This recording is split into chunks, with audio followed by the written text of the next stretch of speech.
Hello students, today we discuss on new topic that is Mendelism। हम Mendel के बारे में स्टडी करेंगे।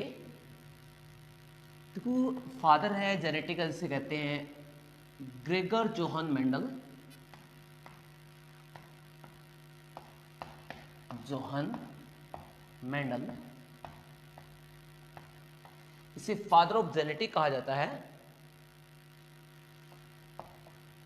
इसका बर्थ हुआ 1822 में, 1884 में डेथ हुई थी इसकी। इसकी जो एजुकेशन होती वो होती यूनिवर्सिटी ऑफ वियना के अंदर, यानी ऑस्ट्रेलिया के अंदर। बट इसका बर्थ पहले से जो आजकल पढ़ता है वो पढ़ता है चेक रिपब्लिक यूरोप के अंदर। दो ग्रेगर जोहन मेंडल, इसको फादर ऑफ जेनेटिक भी कहा जाता है। इसके एक्सपेरिमेंट जो थे पब्लिश हुए थे, इसके एक्सपेरिमेंट जो पब्लिश हुए थे मेंडल के, मेंडल एक्सपेरिमेंट्स जो इसके बारे में आगे डिस्कस करेंगे, was published in 1865 के अंदर। एक्सपेरिमेंट कब हुए थे? पब्लिश्ड हुए थे ये एक्सपेरिमेंट, पब्लिश्ड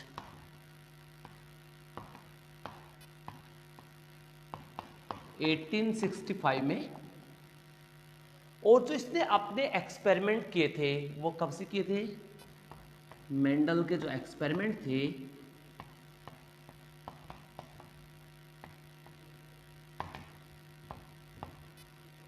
एक्सपेरिमेंट्स हुए थे वो हुए थे 1856 टू 1862, राइट। ये एक्चुअली बैठती 6 ईयर, 4 to 6 ईयर बैठती, बट अकॉर्डिंग टू एनसीईआरटी से 7 ईयर। यहाँ पे क्या होते 7 ईयर तक इसने एक्सपेरिमेंट किए थे, यानी 56, 57, 58, 59 एंड 60, 61, 62, 7 ईयर तक एक्सपेरिमेंट हुए थे। तो इसमें लिखूंगा अभी 7 ईयर एक्सपेरिमेंट्स हुए थे इसके।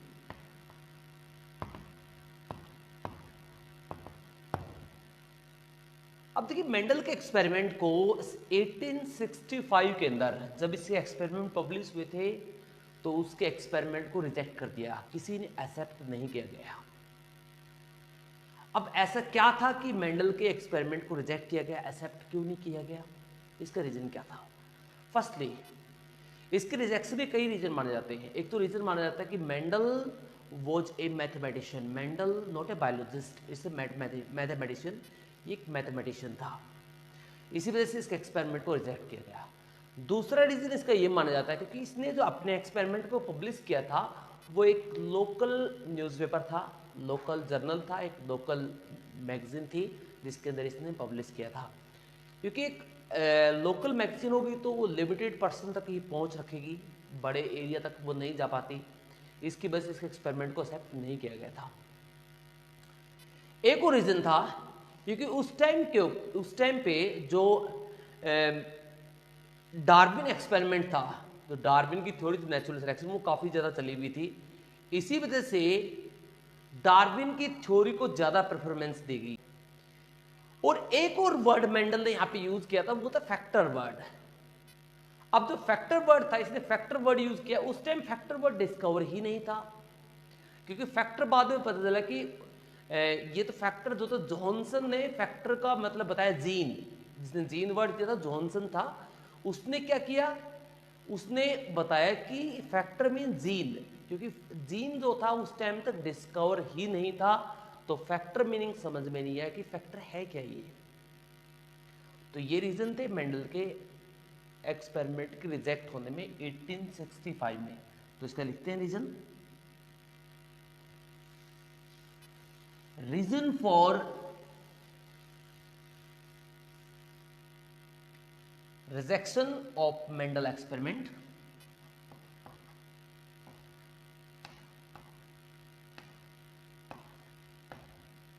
reason for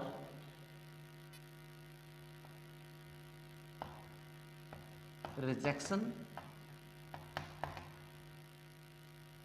या नॉन रिकॉग्नाइजेशन भी लिख सकते हो ऑफ मेंडल एक्सपेरिमेंट।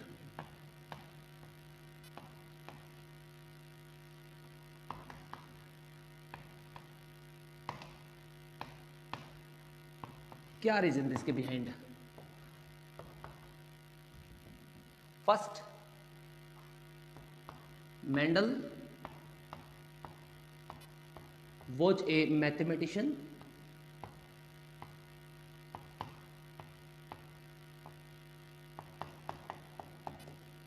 क्या था? Not a biologist. Second, factor that is gene are was not discovered, उस टाइम तक डिस्कवर्ड नहीं था। फैक्टर और genes was not discovered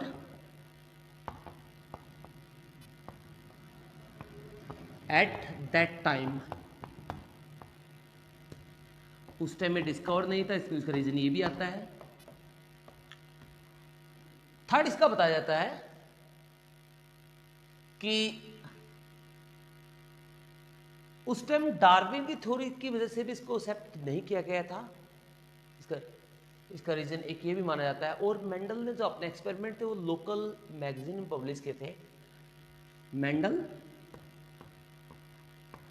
published his experiment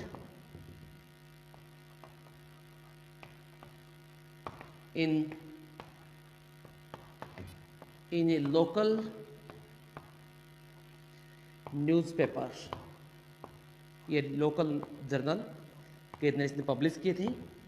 इसी वजह से इसके एक्सपेरिमेंट जो थे लिमिटेड पर्सन तक गए, वर्ल्ड वाइड एरिया पे पहुंच नहीं बना पाए। तो ये कुछ रीज़न थे जो मेंडल की रिजेक्शन के, मेंडल की फेलियर के, राइट। अब 1901 में देखते हैं, जैसे 20th सेंचुरी स्टार्ट होती है, 20th सेंचुरी में क्या देखते हैं, 1901 के अंदर इसके एक्सपेरिमेंट को दोबारा से एक्सेप्ट किया गया। यानी मेंडल की डेथ के 16 ईयर आफ्टर 3 बायोलॉजिस्ट थे, 3 बायोलॉजिस्ट थे। इसका नाम था Hugo de वेराइस,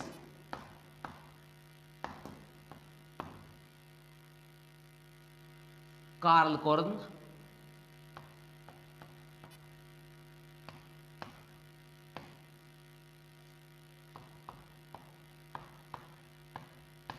San Mac.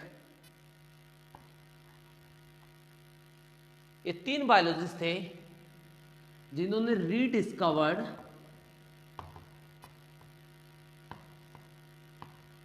Mendel experiment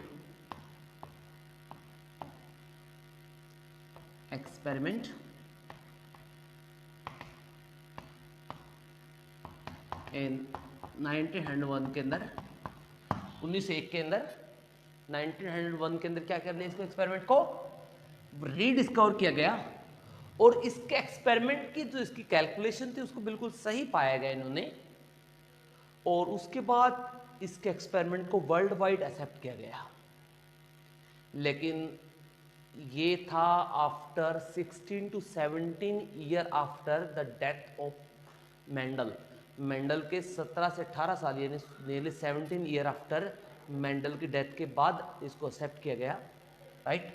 अब उस टाइम पे ऐसा क्या रीजन था कि मेंडल के एक्सपेरिमेंट को एक्सेप्ट किया गया? क्या रीजन था उस टाइम पे? Reason for success of Mendel. अब रीडिस्कवरी में ऐसा क्या रीजन था कि मेंडल के एक्सपेरिमेंट को एक्सेप्ट किया गया? पहला रीजन कैलकुलेशन। कैलकुलेशन जो थी बिल्कुल परफेक्ट कैलकुलेशन थी। कैलकुलेशन ऑफ एक्सपेरिमेंट्स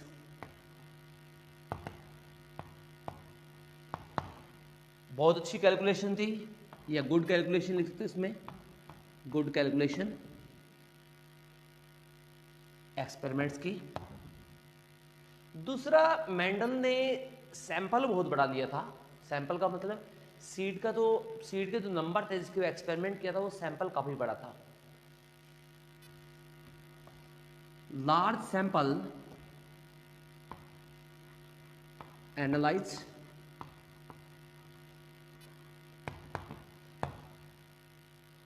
और जो जीन वर्ड था वो डिस्कवर हुआ था, इसको बोला गया इनफैक्टर वर्ड डिस्कवर हो चुका था, इसका नाम था यहाँ पे जीन। और इसमें कोई लिंकिंग जीन का यूज नहीं किया गया था। लिंकिंग जीन के बारे में आगे डिस्कस करूंगा। No use of link gene, link gene का कोई यूज नहीं किया गया, यानी ब्लेंडिंग इनहेरिटेंस का कोई यूज नहीं किया गया। अब ब्लेंडिंग इनहेरिटेंस का मतलब क्या होता है? ब्लेंडिंग इनहेरिटेंस का मतलब होता है, पहले बायोलॉजिस्ट ऐसा मानते थे कि मान लीजिए, जस्ट इमेजिन करिए कि फादर की हाइट मान लीजिए 6 फीट है और मदर की हाइट 5 फीट है, तो पहले ऐसा बायोलॉजिस्ट मानते थे कि बच्चे की जो हाइट होगी वो होगी 5 फीट 6 इंच, यानी दोनों के बीच की। उसे कहते हैं ब्लेंडिंग इनहेरिटेंस, यानी दोनों का करेक्टर जो होता है इंटरमीडिएट करेक्टर आता है, उसे कहते हैं ब्लेंडिंग इनहेरिटेंस। ऐसा पहले बायोलॉजिस्ट मानते थे। लेकिन मेंडल ने कहा कि ऐसा हर बार हो, ऐसा जरूरी नहीं है। ऐसा भी हो सकता है कि बच्चे की हाइट 6 फीट भी आ सकती है, ऐसा भी हो सकता है कि बच्चे की हाइट 5 फीट भी आ सकती है, और ऐसा भी हो सकता है कि दोनों के बीच भी रह सकती है, यानी एवरेज भी रह सकती है। तो इसने कहा कि हम ऐसा नहीं कह सकते कंप्लीटली ब्लेंडिंग इनहेरिटेंस होगा, लेकिन यहाँ पे डोमिनेंस भी हो सकता है, यानी 6 फीट भी हो सकती है, यहाँ पे रिसेसिव यानी 5 फीट भी हो सकता है, और इंटरमीडिएट भी हो सकता है, यानी 5.6 फीट भी हो सकता है। दोनों को इसी वजह से इसने जो डोमिनेंट इंटरमीडिएट जो कंडीशन थी, लिंक जीन वाली कंडीशन, उसको यूज ही नहीं किया। और यही रीजन था कि ब्लेंडिंग इनहेरिटेंस को एक्सेप्ट ना करना भी मेंडल का फेलियर का रीजन था। बट बाद में बायोलॉजी को समझ में आया कि ब्लेंडिंग इनहेरिटेंस हर बार सक्सेस नहीं होता, यानी कोई जरूरी नहीं कि इंटरमीडिएट ही आए, कई बार डोमिनेंट और रिसेसिव का फॉर्मूला होता है, उनको समझ में आया, और जिसकी वजह से मेंडल का एक्सपेरिमेंट भी क्या किया गया, एक्सेप्ट किया गया। अब मेंडल के एक्सपेरिमेंट थे क्या? मेंडल ने किसके ऊपर एक्सपेरिमेंट किया था? मेंडल के एक्सपेरिमेंट को मैं पढ़ूंगा अभी आगे, लेकिन पहले हम देख लेते कि मेंडल ने एक्सपेरिमेंट किया किसके ऊपर था।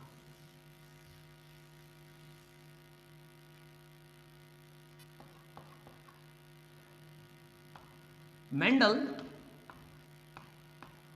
select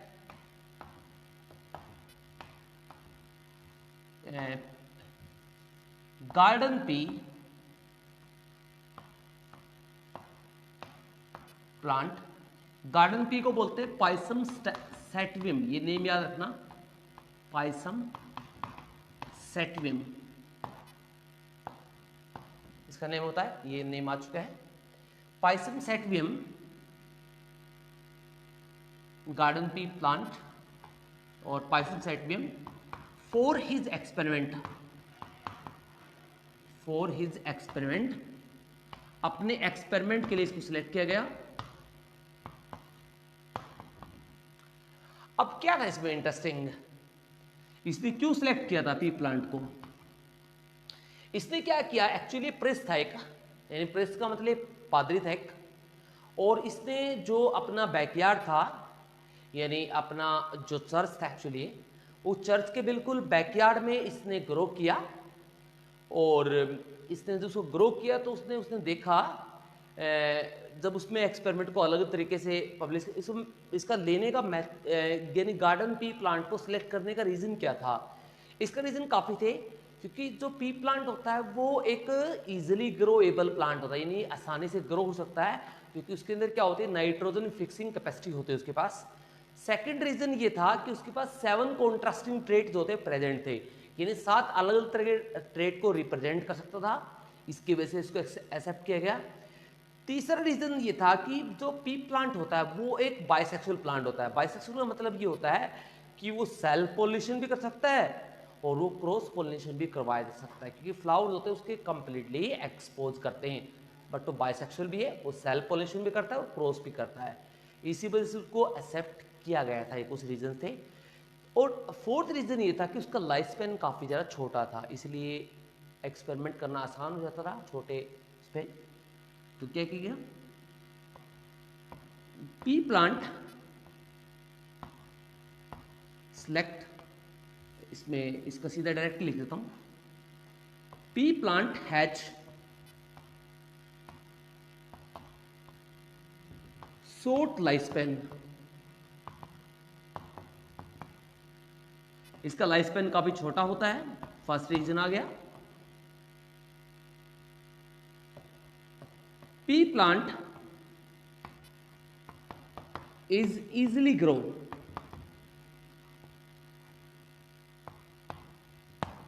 ये आसानी से ग्रो हो सकता है because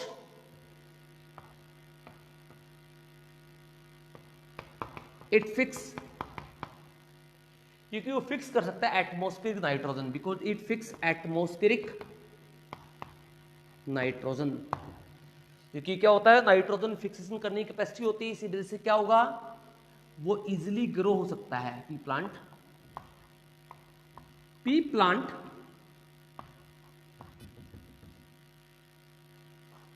has bisexual flower, so इसी कंटिन्यू लिखूंगा मैं आगे,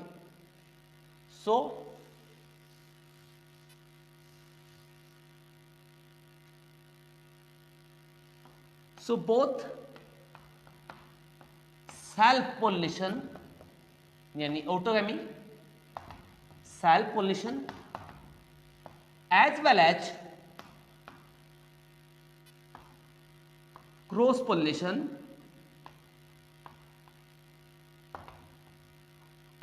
अकर। सो दोनों तरह के पोलिनेशन हो सकते हैं, यहां पे सेल्फ पोलिनेशन भी हो सकता है और यहां पे क्रॉस पोलिनेशन भी पॉसिबिलिटी है। तो इसी वजह से क्या किया गया, इसको सिलेक्ट किया गया। और उसका जो फोर्थ रीजन था वो था कि इसके पास क्या होता है, 7 कॉन्ट्रास्टिंग ट्रेट्स होते हैं। 7 कॉन्ट्रास्टिंग ट्रेट मीन ऐसे 7 कैरेक्टर्स होते हैं जो बिल्कुल डिफरेंट बनाते हैं उसके पास। 7 डिफरेंट कॉन्ट्रास्टिंग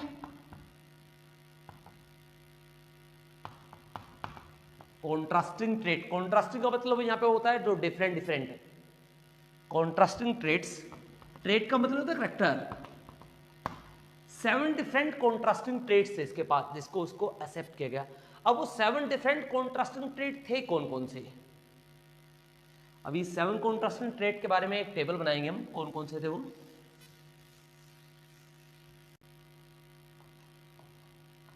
7 कॉन्ट्रास्टिंग ट्रेट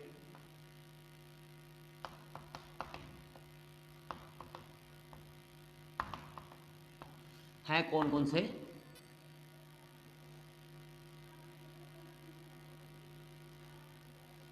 अब देखिए इसका पहले देखते हैं करैक्टरिस्टिक, देखते हैं करैक्टर, डोमिनेंट, रिसेसिव। अब डोमिनेंट कौन सा होता है, डोमिनेंट वो करैक्टर होता है जो अपने आप को एक्सप्रेस करता है। मान लीजिए एक प्लांट की हाइट जो थी 4 फीट थी, एक प्लांट की हाइट 3 फीट थी, दोनों प्लांट के बीच में क्रॉस किया गया और जो नए सीड आए उन प्लांट को ग्रो किया गया तो उन प्लांट की हाइट 4 फीट मिली। तो इसका मतलब वहां पे हाइट जो थी 4 फीट वाले प्लांट की क्या थी, डोमिनेंट थी।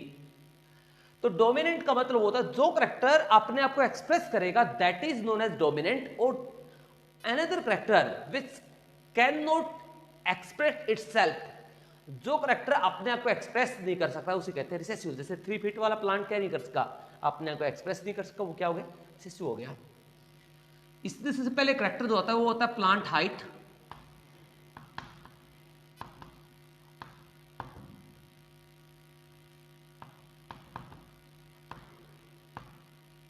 Plant height number first character लिया गया। प्लांट हाइट में एक तो टोल जो था डोमिनेंट था, एक था ड्वार्फ, यानी ड्वार्फ मैंने छोटा जो साइज था, ये रिसेसिव था इसमें। दूसरा था यहां पे सीड शेप, अब सीड की दो तरह की शेप थी, एक तो सीड राउंड थे, पी मटर के दो तरह के सीड मिलते, एक तो मिलते राउंड और एक मिलते रिंकल्ड लाइक दिस, इस तरह के। तो इसमें जो रिंकल्ड थे वो रिसेसिव थे और राउंड जो थे क्या थे वो डोमिनेंट थे, राउंड एंड रिंकल्ड।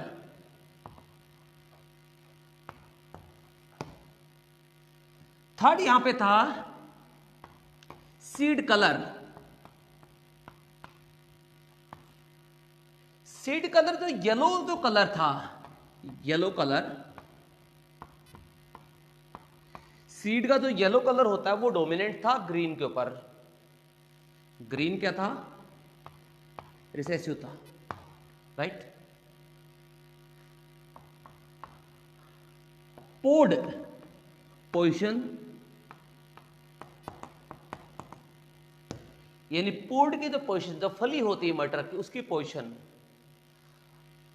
अगर फली जो होती है, सॉरी पोड की हम शेप लिखेंगे यहां पे, पोड शेप। अगर पोड की शेप देखते हैं तो अगर वो फुल या इन्फ्लेटेड मिलती है, इन्फ्लेटेड या फुल इसको लिखते हैं। फुल का मतलब अगर फली आपको जनरली जो आपको मटर की दिखाई देती है इस तरह से, इस तरह की जो फली मिलती है लाइक दिस, ये जो फली मिलती है कैसी होती थी, ये फुल या इन्फ्लेटेड बोलते हैं, ये डोमिनेंट थी। और कॉन्स्ट्रक्टेड यहां पे क्या थी, रिसेसिव थी।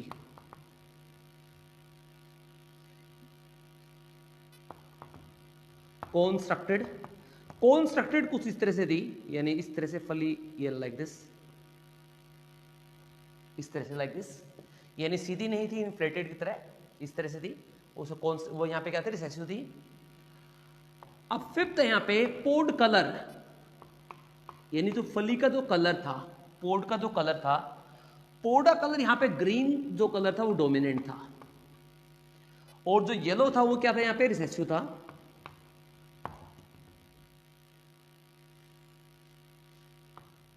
अब देखते हैं कि जो फ्लावर थी, फ्लावर की जो पोजीशन थी, फ्लावर पोजीशन,